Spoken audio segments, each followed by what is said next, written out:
قرآن کریم کی اس آیت میں اللہ نے ہم انسانوں کی جو سب سے بڑی کمزوری ہے اور جو سب سے بڑی بیماری ہے اس بیماری کو کنٹرول کرنے کا ذکر کیا ہے۔ معاشرہ اس وقت اگر دیکھا جائے تو انتہائی بدترین حالات سے گزر رہا ہے، بالخصوص جو مسلم گھرانے ہیں اور مسلم گھرانوں کی جو پروگرام ہیں یا جو ہماری تقریبیں ہیں اس میں اگر معاشرے کو دیکھا جائے تو اندر سے یہ معاشرہ کھوکھلا ہو چکا ہے۔ اب اس کو سنوارنے کا، اس کو سدھارنے کا، اس کو صحیح کرنے کا حل کیا ہے؟ دیکھیے علماء اکرام نے بارہا یہ بات بتلائی ہے، ہمارے مولانا عبدالرب صاحب نے بھی بات بتلائی تھی کہ شریعت مکمل ہو چکی ہے۔ قرآن نے پورے کے پورے قوانین اور ہر معاشرے کی کمزوری کا جو سجھاؤ ہے وہ بتلا دیا ہے۔ نبی اکرم صلی اللہ علیہ وسلم نے بھی معاشرے کی ہر بیماری کا علاج بتلایا ہے۔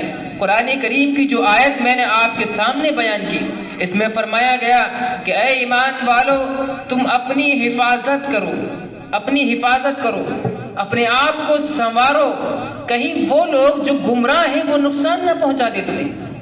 یعنی تم اتنے کمزور مت ہو جانا، تم عمل سے اتنے کمزور مت ہو جانا، تمہارا ایمان اتنا کمزور نہ ہو جائے کہ تمہارے سامنے جو گمراہ لوگ ہیں وہ کہیں تمہیں گمراہ نہ کر دیں اور تمہیں گمراہی میں مبتلا نہ کر دیں کہ تمہیں نقصان نہ پہنچا دیں۔ پھر ہوگا یہ کہ تم سب اللہ کی طرف لوٹ کر کے جاؤ گے، پھر تمہیں اپنے اعمال کے بارے میں خبر ہو جائے گی کہ ہم غلط کرتے تھے یا صحیح کرتے تھے۔ قرآن کریم کی اس آیت میں اللہ تبارک و تعالیٰ نے یہ متنبع فرما دیا کہ جو لوگ گمراہ ہیں وہ تمہیں نقصان نہ پہنچا دیں، اس سے پہلے خبردار ہو جاؤ۔ دیکھیے معاشرے میں برائی آتی ہے وہ بھی ایک دوسرے کو دیکھ کر کے آتی ہے، معاشرے میں اچھائی پھیلتی ہے وہ بھی ایک دوسرے کو دیکھ کر کے پھیلتی ہے، دونوں کا اندر روابط ہے، ایک دوسرے کا تعاون ہوتا ہے۔ اب معاشرے میں ہوتا ہے کیا، شادی بیاہ ہوتی ہیں، ایک آدمی ایک رسم کو رواج دے دیتا ہے، ایک رسم کو جنم دے دیتا ہے، اس کے دیکھا دونی کئی گھرانوں میں وہ رسم جنم لے دیتی ہے، معاشرے میں وہ رسم چل پڑتی ہے۔ اب کوئی پکے ایمان والا ہے، سچے پکے عمل والا ہے، وہ اس معاشرے کی برائی کو قبول نہیں کرتا ہے، وہ امیروں کے گھرانے میں ہونے والے رسم و رواج کو بڑھاوا نہیں دیتا ہے کیونکہ پکا ایمان والا ہے۔ قرآن یہی کہتا ہے اے ایمان والو اپنے ایمان کو مضبوط کر لینا، اپنے عمل سے اتنے مضبوط ہو جانا کہ تمہارے سامنے جو گمراہ لوگ جنہوں نے برائی کو جنم دیا ہے، جنہوں نے رسم و رواج کو بڑھاوا دیا ہے، جنہوں نے کفر شرک کو بڑھاوا دیا ہے، جو لوگ گمراہ ہیں وہ گمراہ لوگ ان کی گمراہی تمہارے اوپر بھی مسلط نہ ہو جائے، اس سے پہلے اپنا ایمان مضبوط کر لینا۔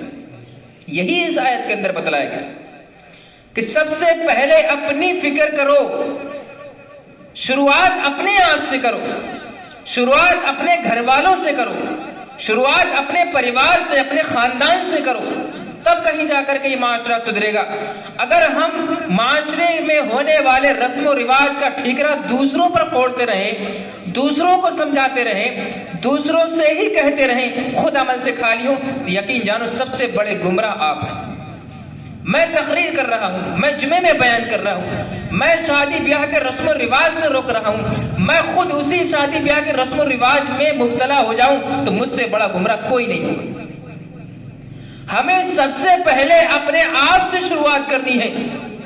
یہی اس آیت کے اندر بتلایا گیا کہ اے ایمان والو علیکم انفسکم، سب سے پہلے اپنی حفاظت کرو، اپنی خبر لو، اپنی خبر لوگے تمہارے دیکھا دونی دوسرے لوگ بھی بدلیں گے۔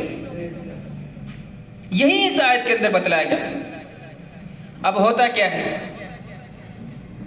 کہ معاشرے میں برائیاں ہو رہی ہیں اور جمعے میں بیانات بھی ہو رہے ہیں، سمجھایا بھی جا رہا ہے، تنظیمیں بھی بن گئی ہیں اور تحریکیں بھی چل رہی ہیں، علماء کرام بیانات بھی کر رہے ہیں، لوگ کہہ رہے ہیں کہ اثر کچھ نہیں ہو رہا۔ دیکھیے میں نے ایک شعر پڑھا تھا شروع میں کہ میں اکیلا ہی چلا تھا جانب منزل، مگر لوگ آتے گئے اور کارواں بنتا گیا۔ آپ سب سے پہلے اپنے آپ سے شروعات کر دیں گے کسی بیان کو سن کر، کسی تنظیم کے بنائے ہوئے اصول اور قوانین اور ضوابط پر اس کی شروعات اپنے آپ سے کر دیں گے، تو یقین جانو آپ نے اپنا حق ادا کر دیا۔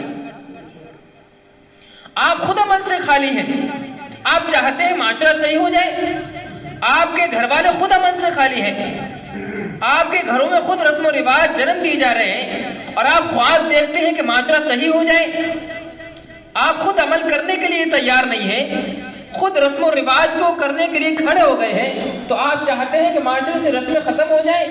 ایسا بالکل نہیں ہو سکتا۔ سب سے پہلے عمل کی شروعات اپنے آپ سے کرنی، شادی بیاہ ختم کرنا ہے تو سب سے پہلے اپنے آپ کو اس بات پر آمادہ کرنا ہوگا کہ میں اپنی شادی اور اپنی ہو گئی ہے تو میں اپنی اولاد کی شادی شریعت کے مطابق کروں گا۔ یہ کرنے کے لیے آپ تیار ہو جائیں گے، معاشرہ اسی وقت سدھر جائے گا۔ کسی کمیٹی کی ضرورت نہیں پڑے گی، کسی تنظیم کی ضرورت نہیں پڑے گی، ہم کسی کمیٹی کے محتاج رہیں گے جب ہم خود عمل کے لیے تیار ہو جائیں گے۔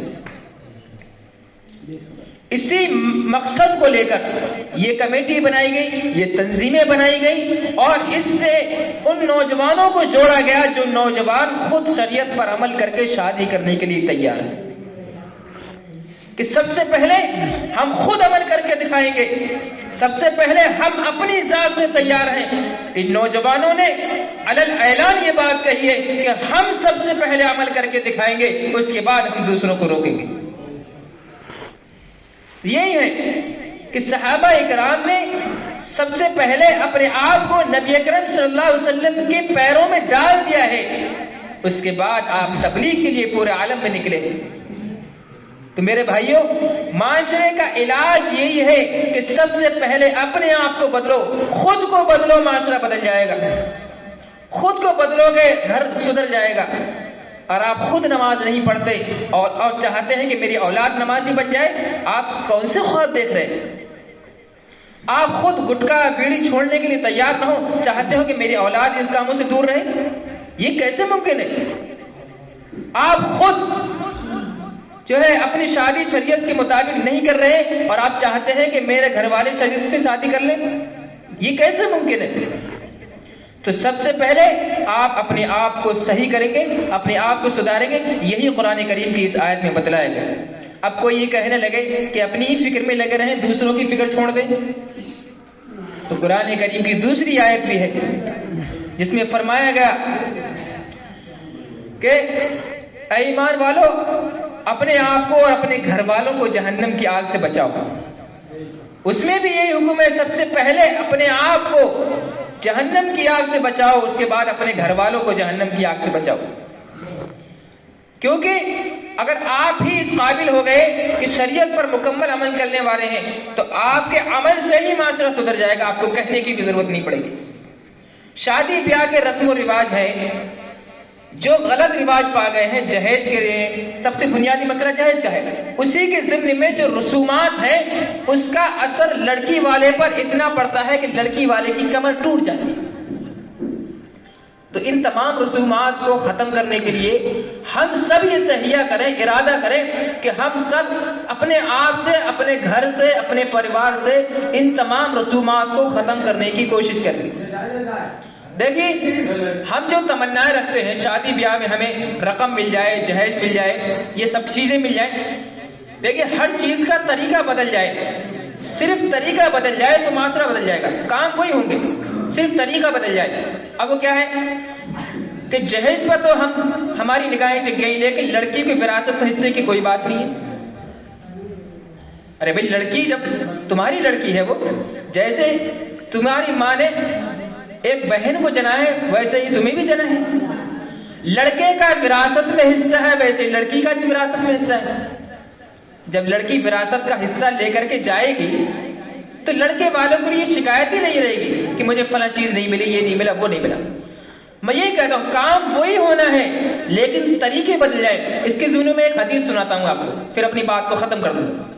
ہے جابر رضی اللہ عنہ، ایک غریب صحابی تھے اور غربت بھری زندگی گزارتے تھے۔ غزوہ بنی مستلق سے جب قافلہ واپس ہو رہا تھا تو آپ کے پاس اونٹ تھا، وہ بھی بہت کمزور تھا، بہت ہی لاگت تھا، لیکن بے نیاز تھے، کسی سے مانگتے نہیں تھے، کسی کے سامنے ہاتھ نہیں پھیلاتے تھے، بس جتنا اللہ نے دے دیا اسی پر صبر اور قناعت کر لیتے تھے۔ حدیث میں آتا ہے کہ جب وہ غزوے سے واپس لوٹ رہے تھے، ان کا اونٹ جو تھا بڑا کمزور تھا، لاغر تھا۔ اللہ کے نبی صلی اللہ علیہ وسلم نے جب دیکھا کہ بڑا کمزور اونٹ ہے، آپ اس کے پاس گئے، اونٹ کے پاس۔ آپ نے جابر رضی اللہ عنہ سے پوچھا کیا معاملہ ہے، آپ کا اونٹ کیوں پیچھے؟ فرمایا کہ میرا اونٹ تو بہت کمزور ہے، میں غریب ہوں، تر و تازہ دم جو ہے مضبوط، اور کیا نام ہے، کوئی جوان سا اونٹ خریدنے کے میرے پاس پیسے نہیں ہیں۔ اللہ کے نبی صلی اللہ علیہ وسلم نے ایک چابک نکالا اور ہرکے سے اس کی ایڑ لگائی، اور وہ اونٹ اتنی تیزی سے چلا کہ قافلے کے سب سے آگے وہ اونٹ چل رہا۔ یہ آپ صلی اللہ علیہ وسلم کی برکت تھی، آپ کا معجزہ تھا، جس کے ذریعے وہ اونٹ کے اندر تیز رفتاری آ گئی تھی۔ اب وہ جب قافلہ پہنچا تو اللہ کے نبی صلی اللہ علیہ وسلم نے پوچھا کہ آپ اپنا اونٹ بیچو گے؟ تو انہوں نے کہا اللہ کے نبی صلی اللہ علیہ وسلم کیسی باتیں کرتے ہیں، میں کیوں نہیں بیچوں گا؟ آپ کہہ رہے ہیں میں اونٹ نہ بیچوں؟ اللہ کے نبی نے کہا کہ قیمت بتلا دیجیے۔ جابر رضی اللہ عنہ نے کہا کہ اللہ کے نبی آپ ہی اس اونٹ کی قیمت بتلا دیجیے۔ حضور صلی اللہ علیہ وسلم کہا نہیں، سامان آپ کا ہے، چیز آپ کی ہے، جانور آپ کا ہے، تو آپ ہی اس اونٹ کی قیمت بتلا دیجیے۔ فرمایا کہ اللہ کے نبی ایک اوقیہ اس کی قیمت میں مانگتا ہوں، ایک اوقیہ 40 درہم کا ہوتا ہے۔ اللہ کے نبی صلی اللہ علیہ وسلم کہا ٹھیک ہے، اونٹ میرا ہو گیا، لیکن میں اس کی قیمت جو ہے مدینہ پہنچ کر ادا کروں گا۔ ہے جابر رضی اللہ عنہ نے جب وہ اونٹ بیچ دیا تو آپ پیدل چل رہے ہیں۔ اللہ کے نبی نے پوچھا آپ پیدل کیوں چل رہے ہیں؟ فرمایا یہ اونٹ تو آپ کا ہو گیا ہے، یہ بک چکا ہے، اب میں دوسرے کے اونٹ پر سواری کروں، میں کیسے گوارا کر سکتا ہوں؟ اللہ کے نبی نے کہا کہ آپ اونٹ پر سوار ہوئیے، آپ مدینہ پہنچیے، اس کے بعد آپ اونٹ ہم کو دے دیجیے۔ اب جب مدینہ پہنچے تو اللہ کے نبی صلی اللہ علیہ وسلم نے وہ قیمت دے کر کے اونٹ لے لیا۔ اونٹ لینے کے بعد وہ اونٹ دوبارہ واپس کر دیا، اور جو اونٹ کے بدلے قیمت دی تھی وہ بھی واپس نہیں لی، یعنی قیمت بھی دے دی اور اونٹ بھی حضرت جابر رضی اللہ عنہ کو دے دیا۔ جانتے ہو یہ کیوں کیا؟ کیونکہ حضرت جابر رضی اللہ عنہ کی مدد اللہ کے نبی صلی اللہ علیہ وسلم براہ راست کرتے تو وہ قبول نہیں کرتے۔ میں نے شروع میں کہا تھا بڑے صبر والے تھے، قناعت والے تھے۔ اللہ کے نبی صلی اللہ علیہ وسلم حضرت جابر رضی اللہ عنہ کی مدد کرنا چاہتے تھے، اور مدد کا طریقہ دیکھیے، پہلے اونٹ خریدا، اونٹ خریدنے کے بعد قیمت جو ہے یہ کہہ دیا کہ مدینے جا کر دوں گا، اور قیمت بھی دے دی اور اونٹ بھی واپس کر دیا۔ یہ طریقہ تھا اللہ کے نبی صلی اللہ علیہ وسلم کا۔ اسی لیے میں کہتا ہوں ہمارے شادیوں کے صرف طریقے بدل جائیں، خواہشات ہماری کیا ہے پوری ہو جائیں گے، لیکن صرف طریقے بدل جائیں۔ طریقہ وہ ہو جو شریعت نے بتلایا ہے، طریقہ وہ ہو جو قرآن میں ہے، جو حدیث میں ہے، جو اللہ کے نبی صلی اللہ علیہ وسلم کی زندگی میں ہے۔ تو 2-3 باتیں میں نے عرض کی، اس پر غور کرنا ہے۔ شروعات سب سے پہلے اپنے آپ سے کرنا ہے کہ سب سے پہلے مجھے عمل کرنا ہے، اس کے بعد دوسروں کو عمل کے لیے کہنا ہے۔ اس طرح جب ہم کریں گے تو معاشرہ خود ہی بہت سدھر جائے گا۔ دوسرے کہ ہمارے گھروں میں رسم و رواج کو ختم کرنے کے لیے ہم ہمت سے کام لیں گے، جرأت سے کام لیں گے، بہادری سے کام لیں گے گھر میں، یہ کرنا ہے۔ تیسری چیز میں نے بتائی کہ آپ اپنی شادیوں کے طریقے بدل دیجیے، طریقے اللہ کے نبی صلی اللہ علیہ وسلم کے مطابق کر دیجیے، آپ کو مال بھی ملے گا، سب کچھ ملے گا۔ اللہ تبارک و تعالیٰ سے دعا ہے کہ ہم تمام لوگوں کو زیادہ سے زیادہ عمل کی توفیق عطا فرمائے۔ وآخر دعوانا الحمدللہ رب العالمین۔